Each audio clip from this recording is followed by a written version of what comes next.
Një pyetje tjetër për ne njerëzit e thjeshtë. Duke parë që shpesh në rrjetet sociale flitet për fibra, për kalori, për proteina, numra, shifra pafund. A është e nevojshme ky informacion për ne njerëzit e thjeshtë? Ky është një karem për marketing të mirë dhe sigurisht njerëzit bien shumë pre. Ne nuk jemi numra, jemi mekanizma.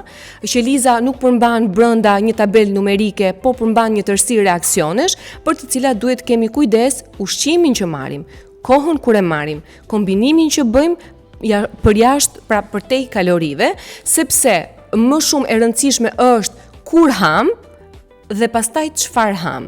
Se un pacientëve gjithmonë i them kështu, nëse ti do shkosh në të gjitha vendet e botës dhe të më kthesh një pjatë me të gjitha ushqimet më të mira të botës, ti përsëri nuk bën një regjim të shëndetshëm. Regjimi i shëndetshëm është kur të gjitha vaktet janë të balancuara, të ekuilibruara me nutrientët e duhur dhe jo vetëm një vakt me ushqimet superfoods që zakonisht thuhet. Kështu që për mua kalori, detox, e ku diun terma të tjerë përdoren janë thjesht një marketing.